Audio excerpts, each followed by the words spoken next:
Many are the video games set in real-life locations, either inspired or faithfully recreated. After 40 or more years of gaming and counting, we have seen the whole world being depicted in games, from Berlin to Boston to Bangkok. And while countless cities were used as the main setting for many games, not all metropolis share the spotlight. Quite the opposite in fact. There are 4 cities, London, Paris, New York and Tokyo, that are overrepresented in games. But why these 4 cities, and why in my opinion this oversaturation is a problem for the gaming scene? First things first, roll the intro.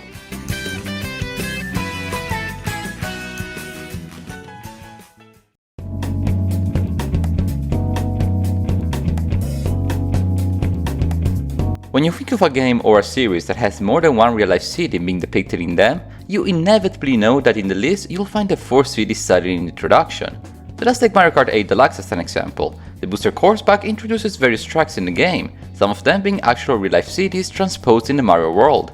Out of the 14 cities depicted in the game, not only can we find London, Paris, New York and Tokyo, but all of these were among the first ones to be released. Another series of games where this has happened is Assassin's Creed, where Paris, London and New York were the main settings for 3 different games of the franchise, Tokyo being the most likely one in the upcoming AC Red. Overwatch also has maps based on these 4 cities, and the same goes to various Pokemon regions. The list of games set in these 4 capitals is quite long. Other games set in London are Overwatch Legion, Zombie U, The Getaway and The Order 1896. In Paris, The Saboteur, Remember Me, Pokemon X and Y and Bioshock Plural C. In New York, Mario Odyssey, Spider-Man, GT4, Mafia and Crysis 2, and in Tokyo, Yakuza 0, Persona 5, Digimon Cyber Sleuth, The World Ends With You, Shenmue and many more. If I were now to ask you about games set in another city like Rome, you would be able to think about some examples, but definitely less than the ones I've listed. If I ask you about games set in Toronto, New Delhi or Cape Town, you will definitely have a hard time finding examples of games set there, even if these cities are quite well known too. So why are games always set in these 4 cities? Well, the answer is simple, they're just that well known. But in today's video, I also want to explain why this is a problem, and how more variation in locations depicted can expand the gaming scene and make video games much more appealing and diverse. So without any other premises, let us start this world tour.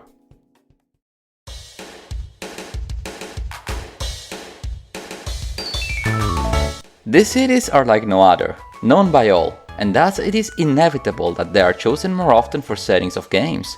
London is much more recognizable than Edinburgh, Paris is much more unique than Nice, New York is much more iconic than Boston, and Tokyo is much greater than Osaka. These cities are not only important in real life, but do have certain characteristics that make them ideal for setting different games in them. London is a modern city with many links to the past, an international metropolis that attracts business and capital. Paris is a city of love, at the heart of Europe, filled with galleries, museums and art painted above the Parisians' roof. New York is a jungle of skyscrapers like no other, a labyrinth of steel with buildings one taller than the previous one. Tokyo is the Pearl of the East, an infinite metropolis home to the newest of technologies and the oldest of traditions. It is undeniable that these 4 capitals of the world are impressive and work well for settings of novels, movies and yes, even video games. If you're planning to release a big hit set in Victorian England, you could pick industrial cities like Liverpool and Manchester as your main location, but it simply can't hold a candle to the Imperial City herself. The same goes for the other 3. Choosing one of these 4 cities than other more exotic locations is also a safer bet for developers from a commercial point of view. While most video games are played all around the world, they still remain more popular and available in Europe, America and Japan, meaning that the majority of players who will purchase these titles are located in or nearby the cities depicted. However, while I do not wish to detract anything from these 4 wonders, I must admit that their constant presence in video games is a bit on the nose. I mean, yes, it is nice to see them depicted in many art styles and whatnot, but it is a bit repetitive. It is boring to explore the same 4 avenues and buildings. Sure, we might observe different time areas and different gameplay styles, but there is a limit to everything. I think it is very important to set games in various different cities in the world, not only to solve this repetition problem, but to make games feel much more unique and creative. In fact, there are various advantages in doing this, advantages that are made quite clear from the many games out there not set in these 4 towns. In games where there is only one city to explore, I always find intriguing titles that are located in places I do not know well. Sleeping Dogs is an excellent example in this regard, being an action-adventure set in the Cantonese city of Hong Kong. The game has a lot more that it goes for it than calling it a GTA in China, but for this video specifically, I do need to highlight how important its location is. In the Square Enix title, you get to experience a crime-oriented story of a cop undercover, one that is rich in cultural nuances highlighted both in the story as well as in the gameplay.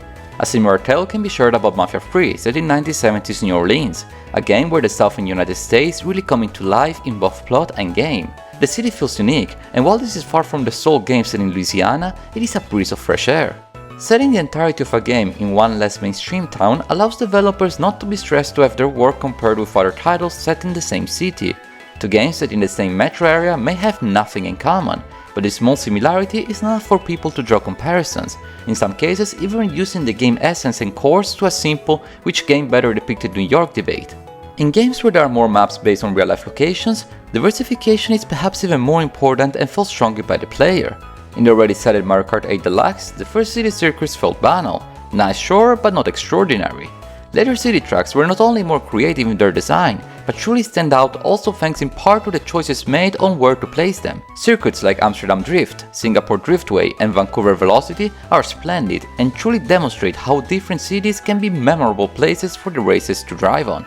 These type of games need to make newer maps exciting, different, innovative, better than the previous one. If the game aims to stay relevant after various years, it has to inspire creativity, and what better way to do it by finding hidden wonders and use them as their main locations for the next update. Memorability is perhaps the most important aspect of them all. Using a more unique city within a game makes the game feel much more extraordinary. A game's identity is heavily linked with the scenarios it chooses to use, even if this might be a minor detail of the game. There's much more charm in a game like Forza Horizon 5 that has its main set in Mexico than The Crew that has the United States, even if both have cities, deserts, forests and beaches to race in.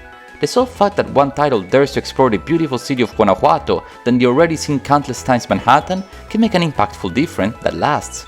Again, it is truly evident that games that take place in more unrepresented parts of the world can have a greater impact on players than having them set in the same four corners.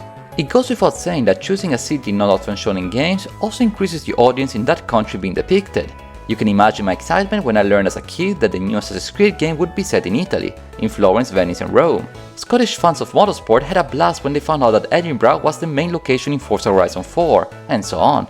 And keep in mind, while the four cities protagonists of this video may have very well-known recognizable landmarks, do not underestimate what the rest of the world has to offer.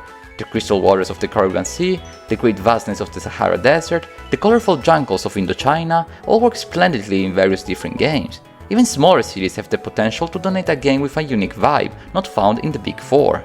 I know that it is a bit more challenging to depict a faraway place rather than to redraw the same city over and over again, but as I hope I made clear by now, the advantages of setting a game in a less represented area of the world can truly make the difference for the better.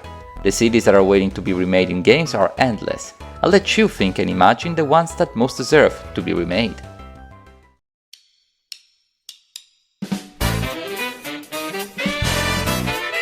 From Trafalgar Square to the Shibuya Crossing, from Park Avenue to the Champs-Élysées, the four cities of London, Paris, New York and Tokyo are present everywhere in gaming, and while they definitely are among the most beautiful cities in the world, it is crucial that developers stop remaking the same old streets and seek to explore other continents.